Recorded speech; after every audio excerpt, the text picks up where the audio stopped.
Procura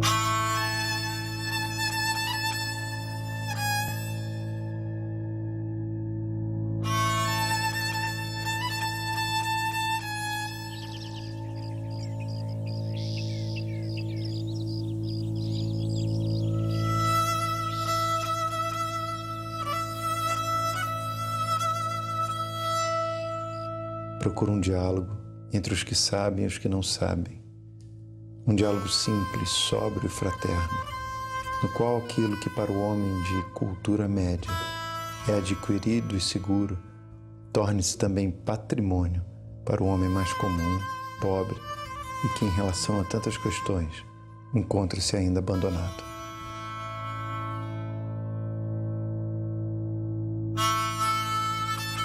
O romance A Pedra do Reino é, de um ponto de vista, uma metáfora política e revolucionária.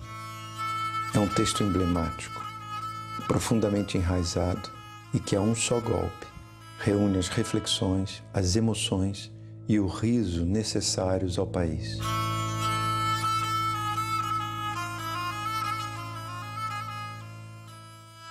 Taperoá, para mim, não era, até hoje, uma cidade comum.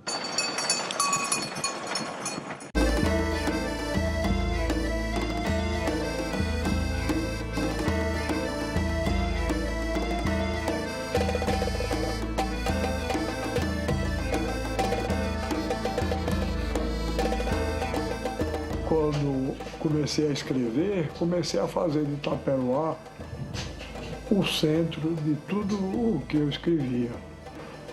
De maneira que a cidade foi tomando um sentido literário e mítico até. Poderia ser uma tentativa de reinvenção literária da cidade que o menino Ariano conheceu. Taperoá é a base física da cidade literária que eu construí com toda a minha obra de escritor. Então é uma alegria muito grande ver essa que eu considero a obra mais complexa de todas as que eu escrevi até hoje, ser filmada aqui em Taperoá.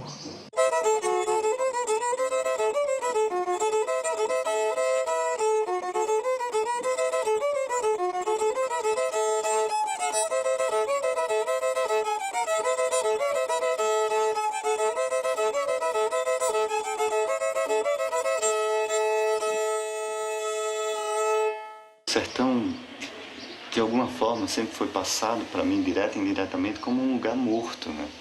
Como um lugar cinza, como um lugar que a vida não dura muito, né? Difícil de viver. A gente vê essa cidade que está no sertão da Paraíba, né? Que está ali num lugar. Você só vai por conta de uma coisa como essa, de um sonho, né? Que alguém teve, armou, estruturou e, por sorte, você faz parte dele. Então, chegar num lugar como esse é desvendar outro lado da minha brasilidade, né, da minha cultura, consequentemente da minha origem. Eu nunca tinha vindo no interior com tanta profundidade, assim, né? No meu interior, no interior da Paraíba, Taperoá é o centro da Paraíba, no coração da Paraíba. Você não tem influência de nada, você simplesmente se volta para dentro. O sertão não é brincadeira não, o sertão é o nódulo espinhento, pedregoso e belo do Brasil real. É curioso que eu não tinha conversado nada com o Luiz, nem eu sabia disso. Mas assim que eu entrei lá, eu disse, olhe, me dá a impressão de uma cidade tumular. E eu tenho a impressão de que Luiz Fernando Carvalho fez isso de propósito, pela ideia da morte e da lápide, ele chegar a uma eternidade, que é o que eu procuro. A cidade lápide representa a memória de um povo, de todos os povos. Na verdade, pensava na América Latina. É como se tivéssemos transformado em fachadas aqueles pequenos oratórios que toda casa simples do terceiro mundo traz em algum canto mágico da casa.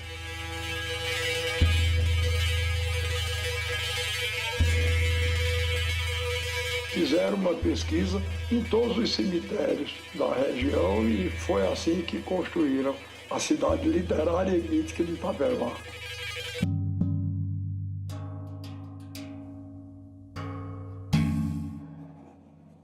A proposta inicial do Luiz é mais ou menos essa aqui, de desenterrar as memórias.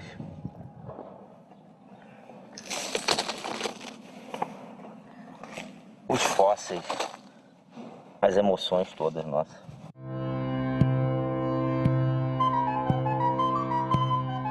Taperoá é a cidade mítica de Ariano. Daí a ideia da cidade lápide, desenterrada, como em uma escavação. Como se alguém tropeçasse em algo que despontava sob a terra e, curioso, pouco a pouco, foi afastando a poeira, os grãos de terra. De repente, a ponta de uma igreja vai surgindo, um telhado, uma janela, uma calçada, uma porta. E de dentro dela, personagens que voltam para continuar suas histórias. Trabalha com simbolismo aqui. A gente tem a capela como elemento de ligação desse terreno sagrado, né? E por ela você entra e você sai. É um trabalho gratificante por causa disso mesmo, porque é novo, é diferente, é minucioso. São 25 dias de construção direta, assim, de 7 da manhã às 10 da noite.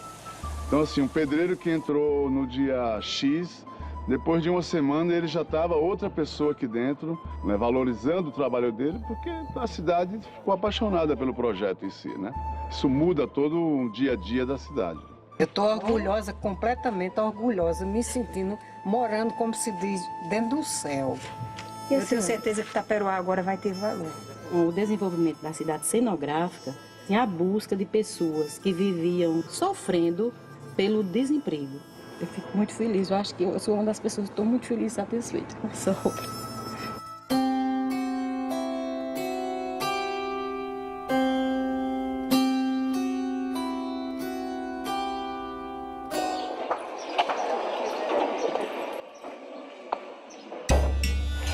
Isso é pesado, hein? Pesado, hein?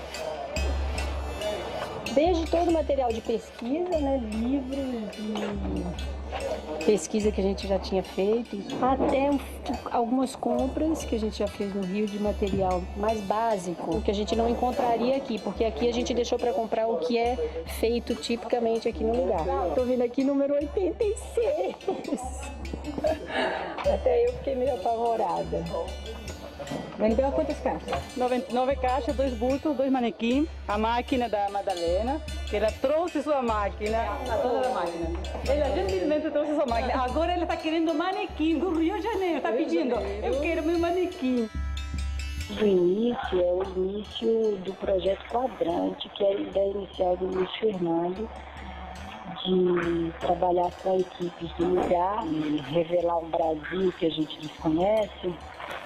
Precisa-se chegar na origem de onde as coisas foram criadas e pessoas que seriam fundamentais nisso, que seriam costureiras, bordadeiras, rendeiras e artesãos mesmo, para fazer adereço, né? Aí foi um tiro no escuro mesmo, mas acreditando que a gente ia conseguir e conseguimos mais do que a gente imaginava realmente. Depois que a gente se junta para trabalhar, é que a gente vê o trabalho de cada um. E sabe que cada pessoa tem sua capacidade.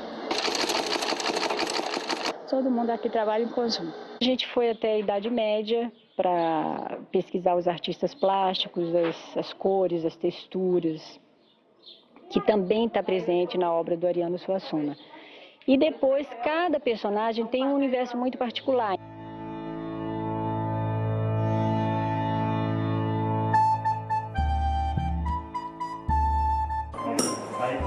Os panos vai desde tecidos nobres, seda, passando por tecidos que são mais regionais, né? Artesanatos, coxas de retalho, renda, bordados feitos na região. Então é uma mescla de materiais em tecido. E aí depois dele vem todos os outros materiais alternativos que a gente faz para, às vezes para enriquecer, às vezes para transformar mesmo esse tecido inicial. Aí passa por metal, aplicações de, às vezes até areia, para dar uma textura que a gente queira. Essa experiência, eu acho que nada se compara ao que a gente está vivendo, nada se compara. Um grande aprendizado que a gente vai carregar pro resto da vida.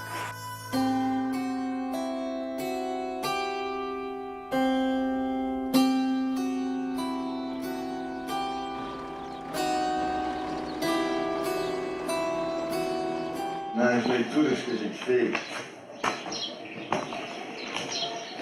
eu fiquei muito emocionado com o reencontro da sua visão do circo.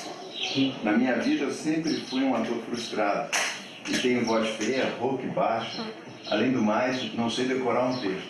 Quando digo, todo mundo fica vendo que para decorar. É por isso que eu escrevo para teatro, para botar os outros para falar por mim. Essa frustração vem desde o circo, quando eu era menino em Itaperoá. Vocês não podem imaginar a felicidade quando chega a notícia. Chegou o circo! Então tinha aquela preparação toda, o palhaço saía pelo meio da rua e um bando de meninos correndo atrás, ele gritava: hoje tem espetáculo, tem sim senhor, essa hora da noite, é sim senhor, dizia o lugar. O circo só tinha lona, não tinha arquibancada. A gente levava as cadeiras, era uma maravilha.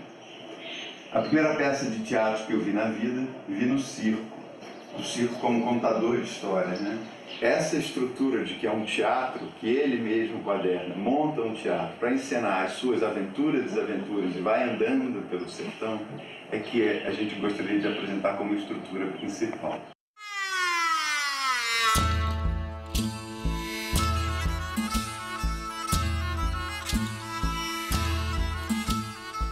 Quando soube que ia ser algo beirando o expressionismo, né, ali colado ao teatro, né, teatro na TV, eu achei fantástico, porque o leque de possibilidades em relação à expressão física, vocal e tudo mais, aumenta, né?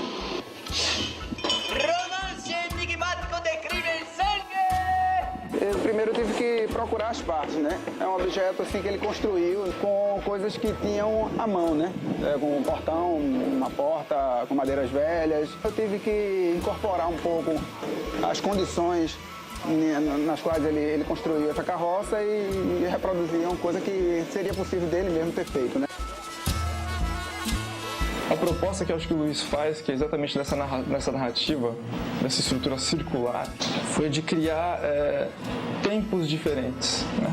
Você tem sempre uma passagem de cetro para o quaderno velho, para o quaderno novo, para o quaderno criança, que passa para o quaderno adolescente. São esses 4 narradores. E a gente tem todos esses quadernos convivendo no mesmo espaço, dialogando entre si.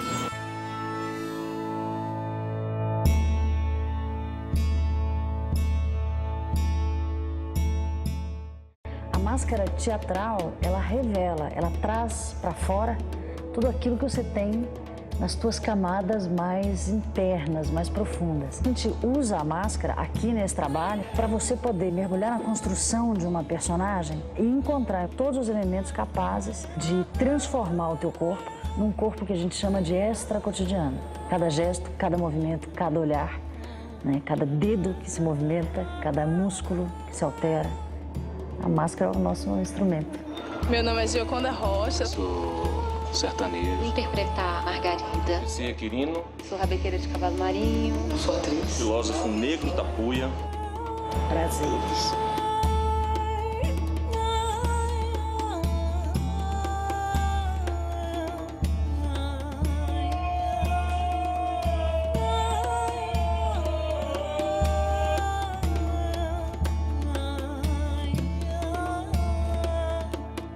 Se eu tivesse que resumir esse projeto em uma única palavra, diria encontros.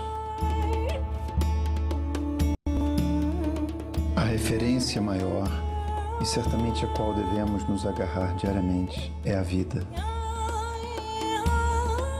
Não há nada que possa nos interessar mais do que a vida. Tudo começa e termina com a experiência de estarmos vivos, com os nossos sentidos e as nossas observações sobre este mundo que nos cerca. A linguagem é a vida. Tudo que você viu, leu, ouviu, viveu e sentiu, desde que nasceu ou muito antes, sabe-se lá, até o momento em que vamos rodar as cenas. Vida. Criar um processo de trabalho a partir dos atores locais foi minha grande alegria. Foi o que naquele momento se tornou cada vez mais necessário e imprescindível para mim. Soaria tristemente imitativo falar de um Brasil tão profundo através de representantes oficiais. O trabalho com o Luiz Fernando, né, deixa a gente trazer, né? A gente acaba sendo coautor, né? Cada um tem liberdade, né, para criar, né? E ele vai dando a sua condução, né? É um encontro muito especial, né? Você tem poesia, você tem artes plásticas, você tem música. Acho que um trabalho desses, com uma profundidade dessa, você sai transformado. Aí a gente tem um ensaio da Dança do Vento.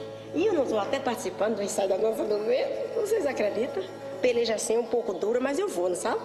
Eu gosto de tentar. Porque se a gente dizer assim, não, essa palavra não existe. Isso não pode existir na boca de ninguém, Jesus. Pelo amor de Deus. A gente tem que dizer sim. Esse galpão foi um grande palco, foi o útero da Queda do Reino. A tenda sagrada, onde aconteceu tudo. Foi um galpão que era um depósito de algodão. A equipe, juntamente com o Luiz Fernando, colocaram fitas coloridas, deram um toque de santuário. Todo dia de manhã, às 9 em ponto, quando a gente começava a trabalhar, cada ator que chegava fazia o sinal da cruz, benzia-se antes de entrar. Ali no galpão a gente não tem limites, não. A gente realmente bota para fora tudo que a gente aprendeu ao longo, né, da caminhada.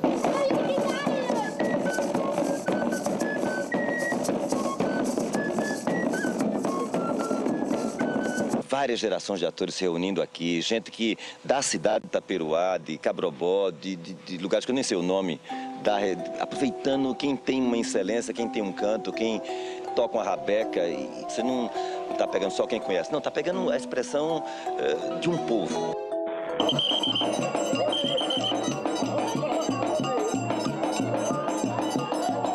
Você reencontra princípios da própria origem, né, em cada uma das pessoas, num modo de vida, num jeito de olhar, num jeito de falar, na forma de contar a sua história. Então está sendo encantador. Eu acho que a palavra parece que a gente está dentro de um encantamento. O nível de preparação, de compromisso deles com a gente, não é só de preparar a gente para fazer a Pedra do Reino, é para qualquer coisa. Eles criaram um compromisso porque houve um resgate do afeto, da autoestima, do pertencionismo cultural, um país tão rico culturalmente, especialmente essa região, né? E se tratando de ariano, olha que bom a gente contar com o DNA, né, taperoense, essa coisa sustentada dessa cidade, é maravilhoso. Dona Maria? Ô, Dona Maria. Vem, senhor Renato, pode entrar. Tudo bom? A gente estava querendo comer uma tapioca. Dona Maria, que nos servia tapioquinha branca com tudo dentro, a amorosidade em nos receber. Uma experiência intensa, uma experiência de compartilhar, deu vida a toda uma comunidade. Toda hora tem pedido, uma hora é pouco, uma hora é muito, e assim vai, né? Nunca falta, graças a Deus. Tem ajudado em todos os momentos, né? Ai, moreninha, se eu fosse como tu, eu ia pra Bahia tomar ponto de caju.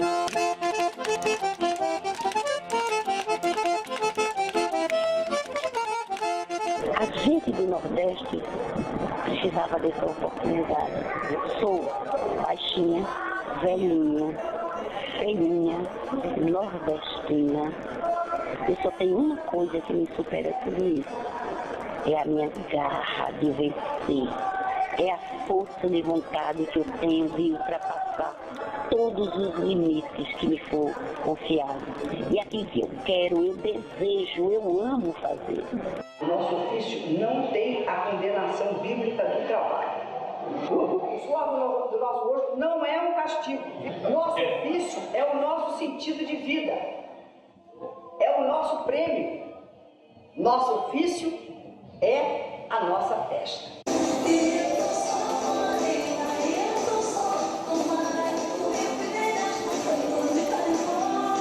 O que a gente está vivendo aqui é um processo transformador que agrega um valor inestimável, que é a possibilidade de fazer com que cada pessoa se redescubra na sua paixão, na sua vocação. Tem uma frase que eu gosto de dizer que é: você descobrir a semente cultivá-la e fazê-la desabrochar, e descobrindo algo que tem uma qualidade que resulte de uma maneira surpreendente, buscando sempre, acessando sempre o coração, as emoções, tendo acesso às percepções. E eu sinto assim como se fosse um canteiro de flores, onde eu cultivo essas flores, como eu já falei, e cuido delas para que elas entrem na atuação, na frente da câmera, com muita paz, com muita alegria, com muita confiança e aproveitando esse momento tão bonito da carreira de cada um. Salve, Papai do Céu.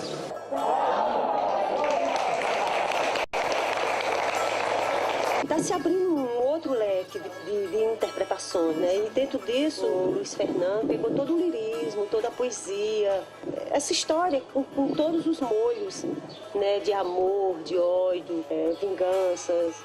Houve uma preocupação muito grande de manter essa identidade de nordestinidade forte, do sotaque, da fraseologia brejeira, do dialetal sertanejo. Uma força do novo, uma força de trazer ao Nordeste uma coisa que já é dela, mas que parece novo, é um estranhamento mesmo, né?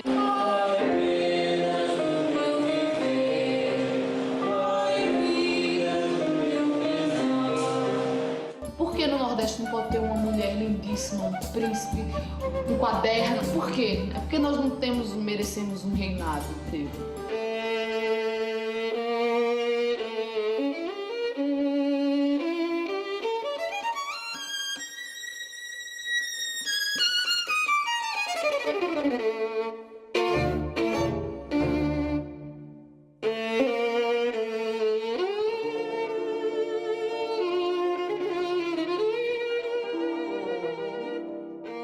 Eu vejo o Quaderna como um grande buscador. É um homem que está buscando ser esse ser completo que tanto a gente busca ser, né?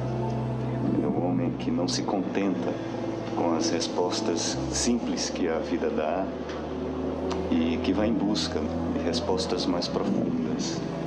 Então é um homem que está em busca o tempo todo de ser esse ser completo que um dia nós fomos na presença de Deus. Eu nunca estive tão próximo de Deus. Adrenalina! Adrenalina! É mais emocionante. É ela que está com medo. É linda isso aqui. Eu morro de medo de altura. Eu não sei como é que eu subi aquele pico, é muito alto.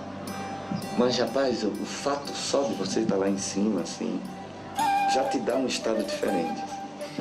Esse é o milagre.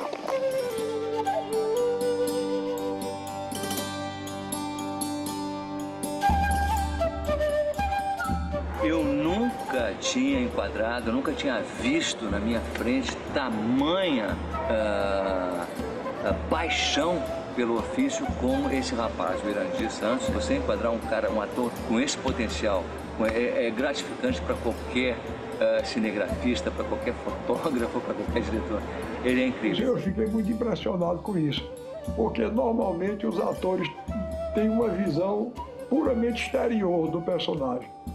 E ele conseguiu descobrir que aquela procura da glória, a procura de ser o gênio da raça brasileira, tudo aquilo era, no fundo, uma busca de Deus. E é verdade. E nós, eu e Luiz Fernando, depois, passado aquele momento todo, aquele turbilhão de catarse, eu falei para ele, olha, é a primeira vez que eu vejo uma câmera na mão sendo feita por duas pessoas, né? Ele se agarrou também na câmera e eu tentando segurar e ele segurando junto.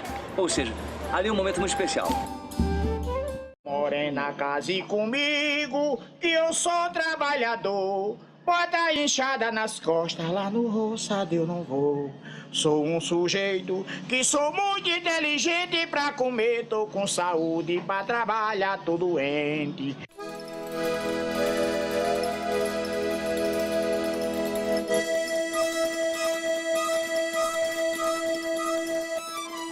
Minha equipe foi toda montada aqui no Nordeste.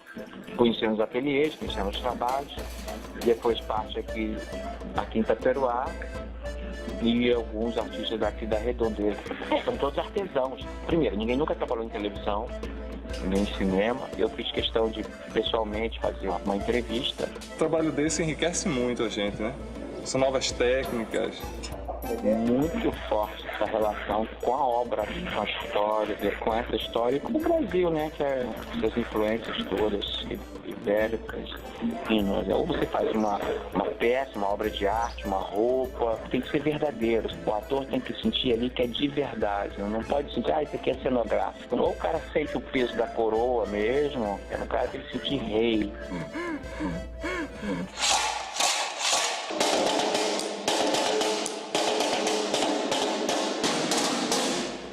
A gente usa muita lata de tinta usada, né?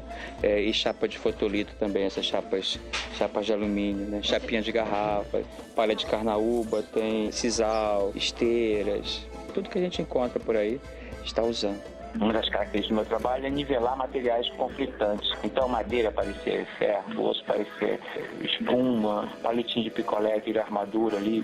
E é isso que eu acho interessante, é abstrair do material sim e ficar ligado no espírito do material.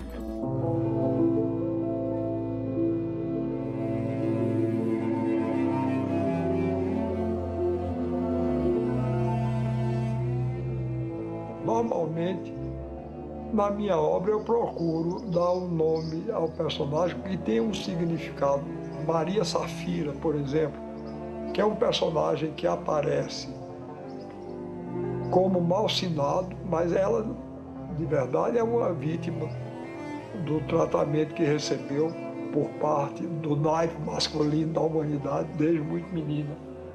Então, eu expliquei que o nome dela era Maria Safira. Maria porque para mim é o mais belo nome de mulher. E Safira porque é o nome de uma pedra preciosa. Quer dizer, Maria Safira, apesar de apresentada como possessa do demônio, é uma pedra preciosa mal lapidada pelos homens. Minha personagem principal é Maria Safira, né? Que é uma mulher livre. Ela é tida naquela sociedade sertaneja da década de 30 como uma mulher possessa. Essa possessão é a coragem dela se assumir como é. Ela reage a essas torturas do mundo com gozo, né? Ela vai escrevendo a epopeia do feminino. Arésio, por exemplo, eu tirei o nome dele de Ares, que é o nome grego do deus da guerra. E como ele é um personagem violento, brutal, um individualista, eu então coloquei o nome de Arésio dele por isso. Esse sofrimento tremendo de não ter recebido amor, de um pai amado que nunca chegou para esse filho e disse: tu já és forte. Aí ele transforma todo esse amor num furor. E é lindo ver isso, descobrir essa relação dele com o pai. Arésio chora no escondido. Arésio, quando desaparece 2, 3 dias, eu não tenho dúvida que ele está se rasgando pelas grutas de pedra, pranteando sua dor, sua solidão tremenda.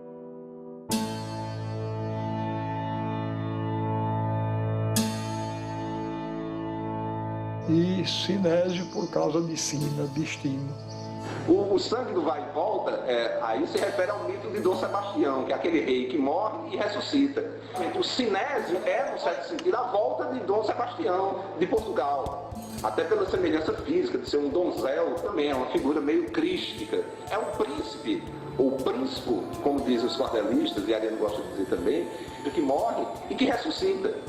Ele vai e volta, a toda hora ele está voltando.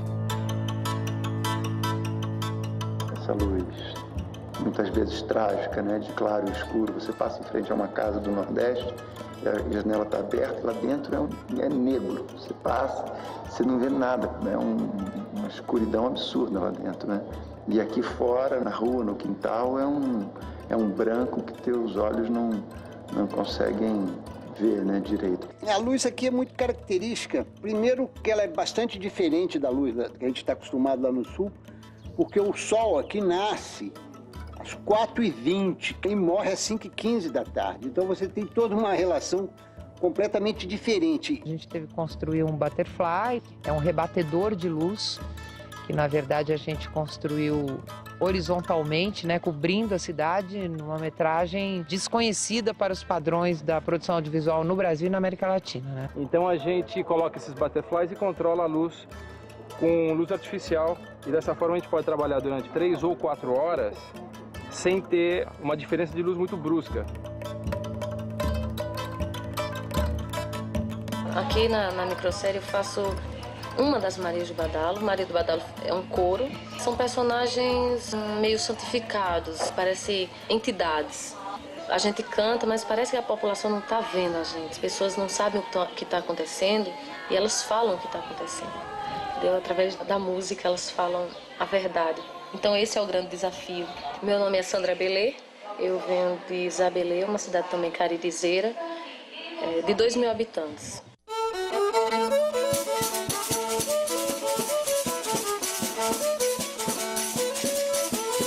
Tão Gonçalo da Maré, Tão Gonçalo da Maré, casamenteiro da mão, casamenteiro da mão. Cavalo Marinho, ele tem uma tradição que ele desceu de Portugal por os portugueses que vieram para o Brasil.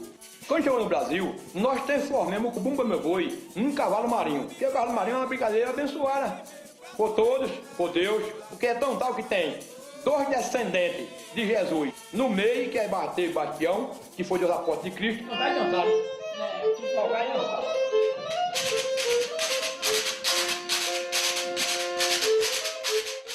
Minha academia realmente é o interior. Tem sutilezas, tem coisas que são só possíveis de você aprender através da transmissão oral, né? E dialogar com essa linguagem, né? Com essa vida que está pulsando aqui, que sempre pulsou e que é de uma força tremenda.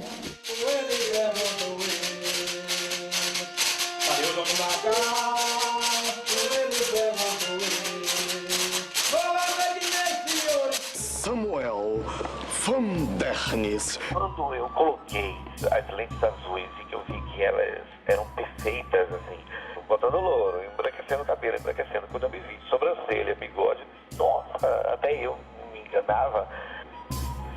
O Samuel van Dernis, para mim, ele é justamente uma criação, você pode ir de várias formas. Eu viajo nele como um grande caleidoscópio que nem a própria obra.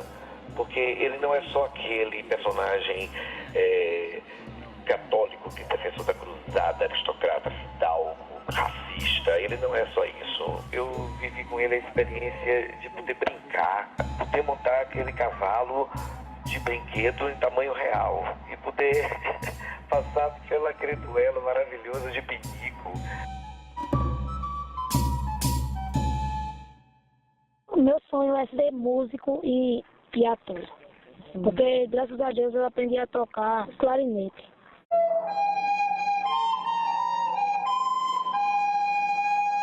Aí meu irmão, ele é professor de música, ele tem uma banda de flauta. Aí a banda veio se apresentar aqui, aí eu toquei. Aí depois mandaram chamar, o Felipe foi o teste dele, aí depois a gente fez teste junto. E graças a Deus a gente tá aqui.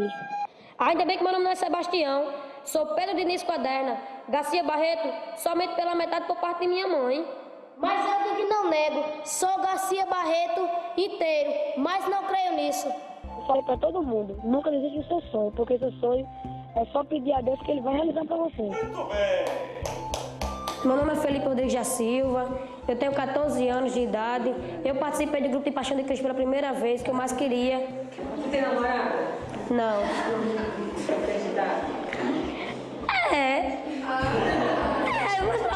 Mais pra lá do que pra cá, né? Tem que levantar as mãos pro céu e pedir a Deus.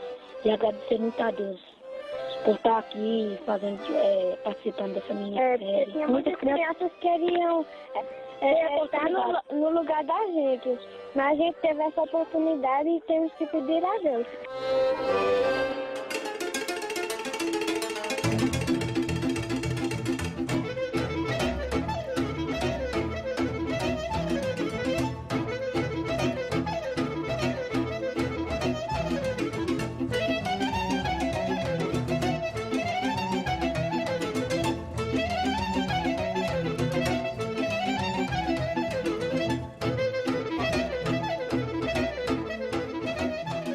Uma marca do rosto do Cacá, faz o personagem com o corregedor. E daqui a gente vai tentar trabalhar com nariz, testa, né, para dar aquela forma de cara de porco mesmo. O personagem que eu faço é o do juiz, corregedor, que chega à vila de Itaperoá para botar ordem. É verdade! O poder é o poder do litoral. O sertão não tem poder. E de repente, quando se instaura um poder de literatura, um poder de subversão, precisa que a ordem institucional chegue e resolva esse impasse. Do ponto de vista político, é um personagem de direita que vem com o seu ponto de vista obtuso colocar ordem na folia, na loucura, na anarquia.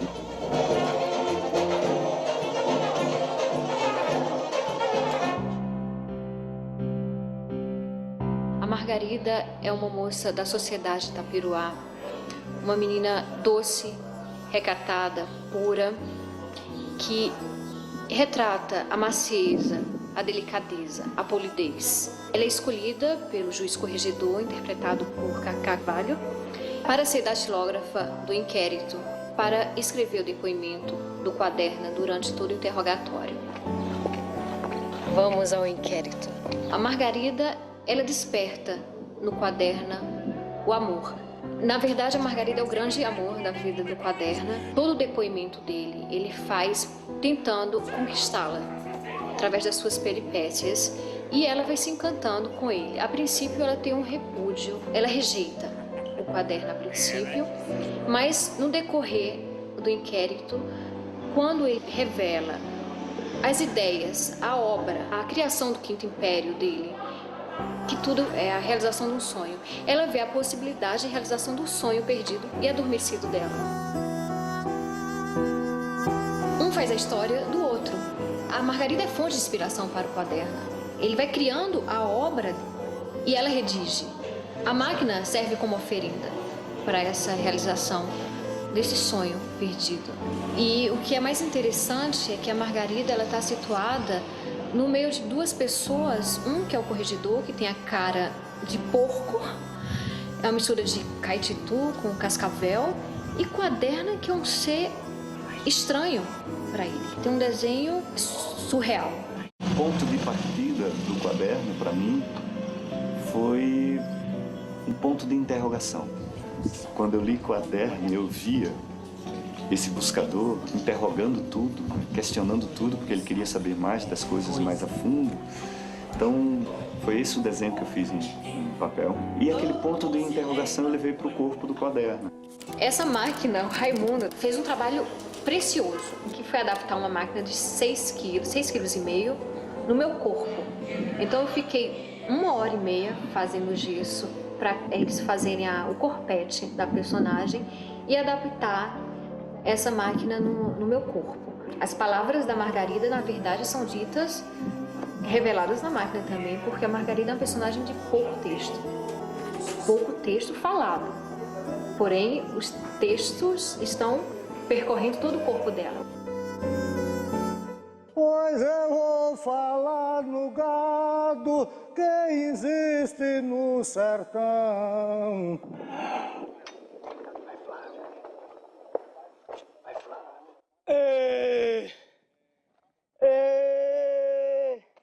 O meu personagem é Lino Pedra Verde. É um vate, poeta e profeta. Um cantador de viola, produtor de miragens, como Quaderno. Todo esse universo, do repente, foi uma coisa muito perto de mim, na minha infância, na minha adolescência. E estava no meu sangue. Tinha gente na minha família que gostava de poesia, que se atrevia a ser poeta. A poesia é a alma, né? Quer dizer, faz parte da alma. A alma de um povo, que é a cultura, que é tudo que está guardado no seu inconsciente, na sua memória. E isso está centrado na imaginação poética da vida.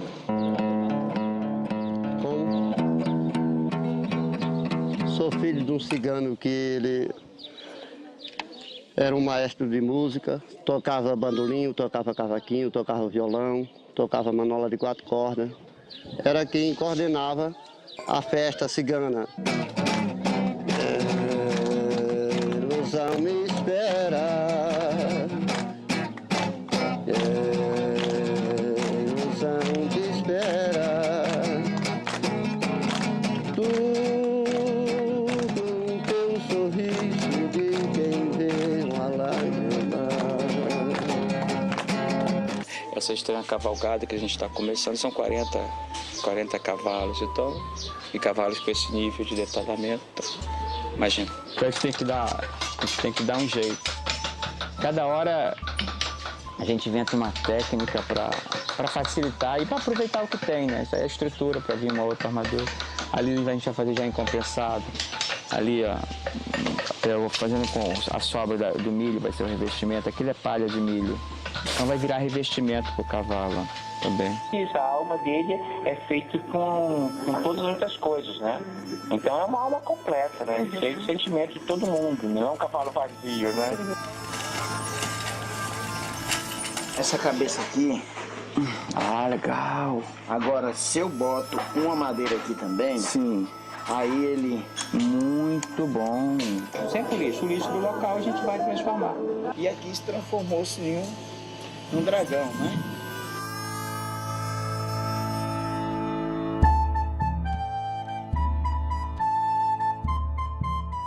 A história cavalgada é sonho mesmo. Nasceu, talvez, das cavalhadas que eu vi menino aqui.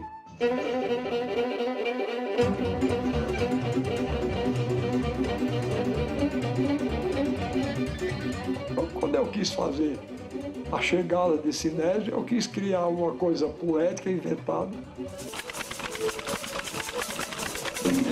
A realeza, né? Essa cultura sertaneja, as histórias de realeza e cavalaria infeccionaram o sangue dele, né? Ao ponto dele formar dentro dele um projeto de erguer novamente um reino. Quando o quaderno descreve a cavalhada, né, com aqueles brilhos todos, aí ele diz, mas peraí, isso é real ou é estilo Régio? Ele diz, bom, se o senhor quiser que eu narre tudo, eu posso narrar. Era um bando de cavalinhos sertanejos, magros, famélicos, né, e um bando de cavaleiros sujos, empoeirados, mas eu gosto de contar assim as coisas com o estilo Régio. O estilo Régio do quaderno é a maneira com que ele olha a vida. Ele olha de maneira diferente, tudo. Onde há tristeza, sempre há um pontinho de luz. Onde há destruição, mas há um belo na destruição. O fato de enfrentar a vida pelo riso a cavalo e pelo galope do sonho, né? Isso ele tem, eu tenho em comum com ele. É dessa maneira que eu enfrento a vida.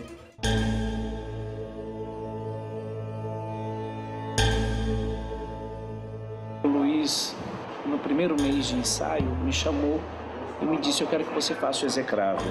Eu fiquei surpreso e ao mesmo tempo muito feliz. E é uma cena extremamente forte, trágica, né? E era exatamente o que o Luiz queria quando ele pensou o execrável, que fosse uma coisa grandiosa. Tanto que ele colocou o execrável com 3 metros de altura e tem uma voz grandiosa, muito grandiosa, e tinha que abarcar toda a arena e todos aqueles fiéis.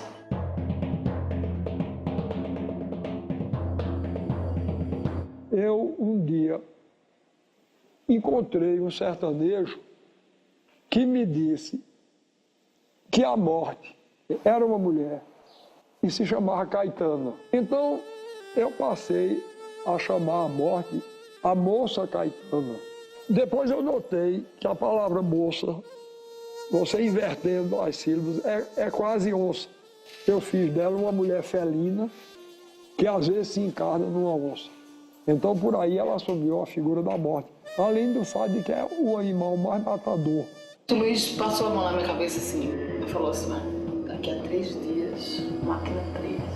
Eu fiquei aguardando, assim, naquela ansiedade de viver logo aquilo. Então, eu chorei tudo que eu tinha que chorar e na hora foi só emoção. Assim. Por esse personagem que eu raspei minha cabeça também.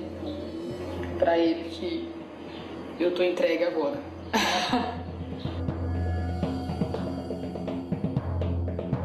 Fiquei feliz de raspar minha cabeça para um trabalho como esse, de me doar desse tanto, porque tudo isso me adiciona, né? O que não tá aqui tá em amor, em em dedicação. O ator é o corpo dele, né? A dimensão que ele cativa dentro e ao redor dele. Foi um rito de passagem mesmo, foi muito especial. Ele, o Vavá, o Raimundo, né? Todo mundo me ajudou a sentir essa passagem. Porque eles me fizeram passagem através do trabalho deles e tudo mais. Ele queria que eu sentisse um cabelo de bicho, né? O Vavá podia fazer qualquer coisa para cobrir meu cabelo, mas ele queria que eu passasse por essa experiência. E ele queria que o personagem tivesse esse cabelo, mas sentido de mim, a partir de mim, essa experiência. Tem essa coisa do morrer, da angústia da morte, que ele prevê, de certa forma, que vai acontecer. Eu faço o padrinho, né, do Quaderna, o pai do Arésio, Sinésio. Quando ele sobe lá na torre e encontra o padrinho morto brutalmente. Assim. A importância dessa cena é a dor que gera no Quaderno. Dor essa que faz com que ele mais tarde ele venha a utilizar-se dela para construir a grande obra da vida dele. Então não é qualquer dor, é a dor.